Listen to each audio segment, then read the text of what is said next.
Hey guys, so in today's lecture, we are going to start a new chapter that is gears and gear train.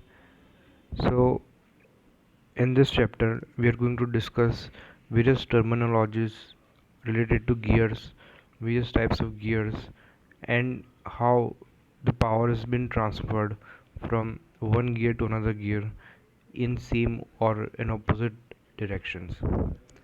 So, let's start. First, gears. So if power is transmitted between two shafts is small, a motion between them may be obtained by using two plane cylinders or disk 1 and disk 2. So there may be two disks. You can call it disk 1 and disk 2. So if there is no slip of one surface related to the other, a definite motion of one, so suppose this is 1 and this is 2 transmitted 2 and vice versa, such wheels are termed as friction wheels. So these wheels are termed as friction wheels. So however, as the power transmitted here, it is to be noted that if the disk 1 rotates in clockwise direction, then disk 2 will rotate in anti-clockwise direction and vice versa.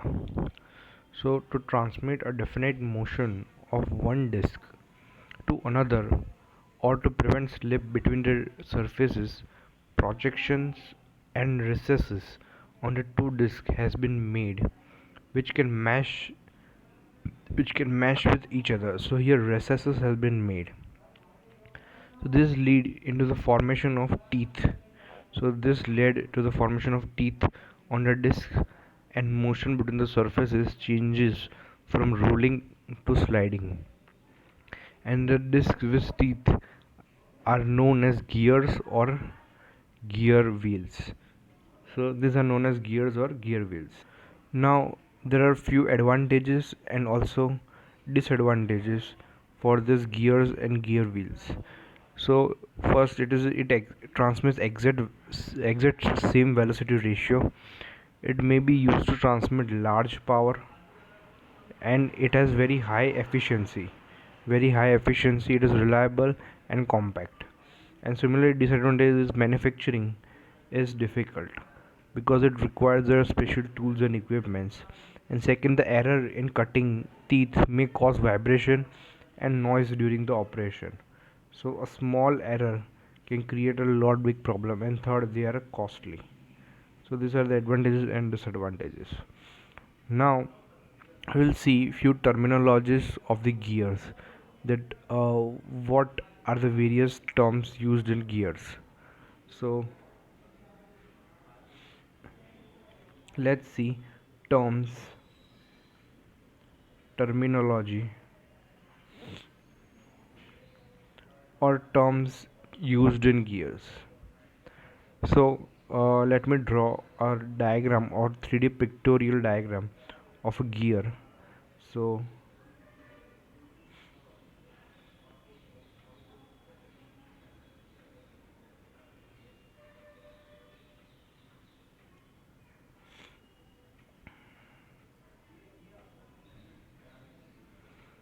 suppose this is a 3D pictorial diagram of a gear.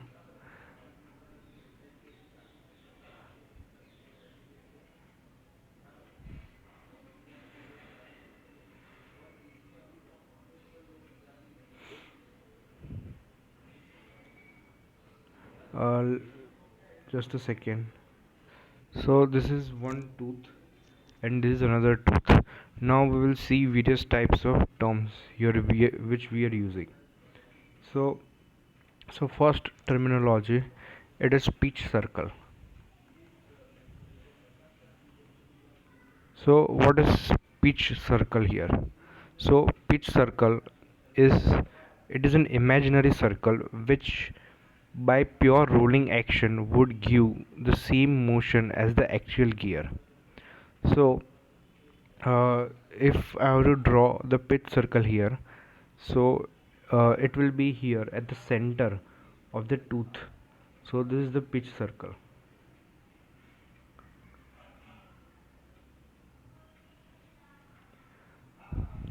So this is pitch circle. Pitch circle. Now the second is pitch circle diameter. So it is the diameter of the pitch circle. The size of the gear is usually specified by the pitch circle diameter. It is also known as pitch diameter. So the diameter of this circle is called pitch circle diameter. So second you can call as pitch circle diameter.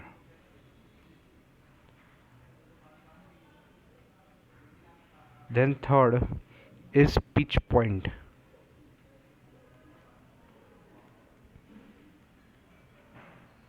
So it is a common point of contact between two pitch circles. So if there is a two gears, so first gear and second gear, they are meeting. So the common point of contact between both the gear, both the pitch circle, is called pitch point. So here it is. So that is pitch point. Now fourth is pitch surface. So what is pitch surface? So it is the surface of rolling discs which the mashing gears have replaced at the pitch circle. So that is known as pitch surface. So that is whole. That is pitch. This is pitch surface whole. Then next is pressure angle or angle of obliquity. So next is fifth is pressure angle. So or angle of obliquity. So it is the angle between the common normal to two gear teeth at the point of contact and common tangent at the pitch point. So for more power transmission and lesser pressure on the bearing, and pressure angle must be kept small, so it is denoted by phi. And the standard pressure angles are 20 to 25 degree, and gear with 14.5 degree pressure angle has become obsolete. So this is the pressure angle. So it is an angle between common normal and the two gear teeth at the point of contact and common tangent. So that is called pressure angle. Then the next is addendum. Sixth is addendum. So it is the radial distance of the tooth from the pitch circle to the top of the tooth. So the standard value is 1 module. So this is the top of the tooth and this is the pitch circle. So this distance is known as addendum. Addendum. This is the distance between pitch circle and the top of the tooth. Then the next definition is dedendum. So 7, that is dedendum. So it is the radial distance between of a tooth from the pitch circle to the bottom of the tooth. So this is pitch circle and this is the bottom. So this distance is known as dedendum. Then addendum circle. Then it is the circle drawn to top of the teeth. So if this circle, if there is made this circle, so this circle will be known as addendum circle. And similarly this circle will be known as dedendum circle. And then next is clearance. So the radial distance between addendum and dedendum of the tooth. So this distance total distance between addendum and dedendum, that is known as clearance. So that is known as clearance here.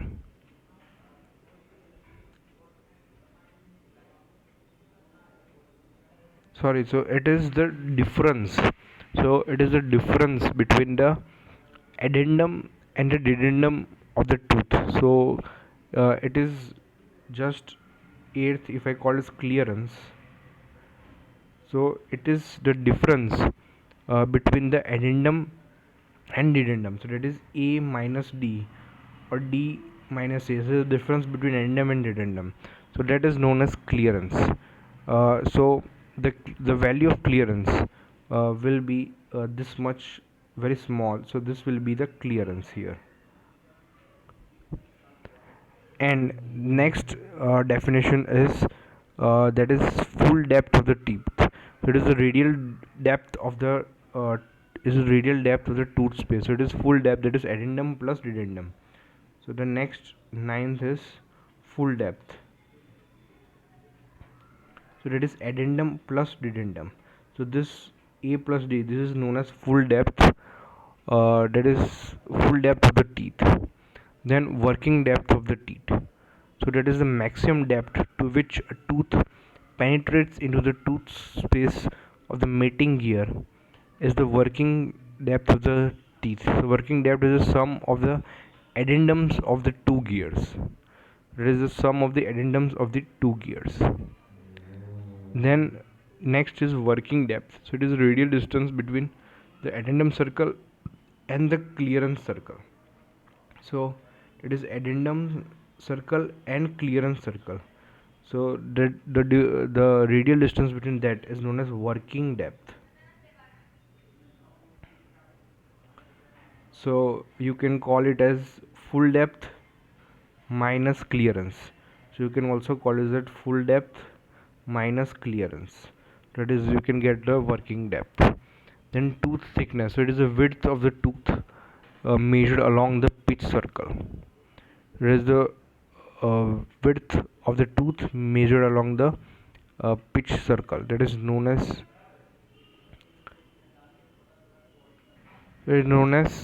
tooth thickness.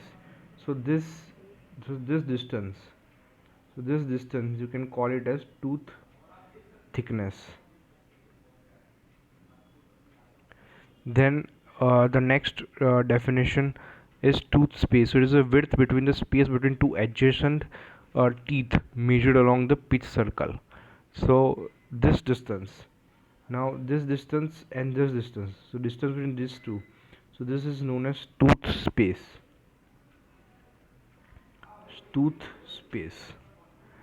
Then the next definition is uh, backlash. So it is a difference between the tooth space and the tooth thickness as measured along the pitch circle. Theoretically, the backlash should be zero, but in actual practice, some backlash must be allowed to prevent the jamming of the teeth due to tooth errors and thermal expansion. And the face, then it is next definition, face and flank. The face of the tooth, it is the surface. Next definition is face and then flank. So face is the surface of the gear tooth above the pitch surface, and flank is the surface of the gear tooth below the pitch surface. So if I were to show in the diagram, so if I draw this is the pitch circle, so this is the pitch circle. If I draw a line, so this above surface we can call it as face, and the below surface we can call it as flank. Then next is top plane. So it is the surface of the top of the tooth. So this surface we can call it as top plane. Then next definition is face width. So it is the width of the gear tooth measured parallel to the axis. So this is the face width. This is the face width, which is measured parallel to the axis. Then it is a fillet. So it is the curved portion of the tooth flank at the root circle. Then the next definition is circular pitch. This is the distance. So the next is fillet, and the next definition is circular pitch. So it is a distance measured on the circumference of the pitch circle from one point of one tooth to the corresponding point on the next tooth. So PC, circular pitch PC, we can call it as pi d by t. So d is the diameter of the pitch circle, and teeth, t is the number of teeth on the wheel. So this is known as circular pitch. So the angle subtended by the circular pitch at the center of the pitch circle is known as pitch angle. Then next definition is module. So that is module m. So it is the ratio of the pitch circle diameter, uh, pitch pitch diameter, that is sorry, it is a ratio of the pitch diameter, that is d, in mm, to the number of teeth t. So m is d by t. So if pc, circular pitch, is pc, so we can call pc is equal to pi into m, because d by t is module m. Then the next definition is diametral pitch, that is capital PD. So the number of teeth per unit length of the pitch diameter in inch. This is the ratio of the number of teeth to the pitch circle diameter. So it is the inverse of the module. We can call it as T by D. So we can call it as 1 upon M. Then the next definition is gear ratio. So it is the, so this type, this the last definitions which I am teaching, so these are used in examples. So this you need to remember. The next definition is gear ratio. So it is the ratio of the number of teeth on the gear that on the pinion. So that is T by T. So it's the number of teeth on the gear and number of teeth on the pinion. So this you can see that this ratio is of number of teeth. Then there is velocity ratio. So it is the velocity ratio is defined as the angular velocity of the follower, velocity of the follower to the angular velocity of the driving gear. So we can call this omega 2 by omega 1, or n2 by n1, or you can call it d1 by d2, or you can call it as t1 by t2.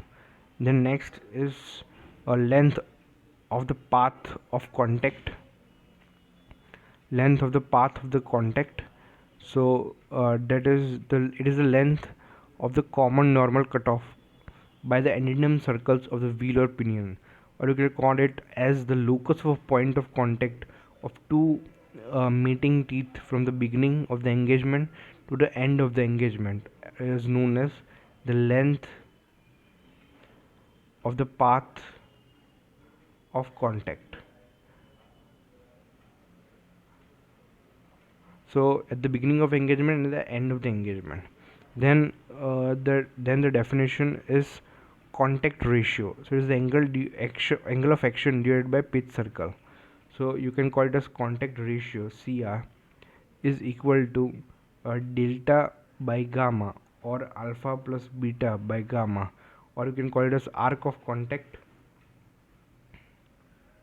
divided by circular pitch.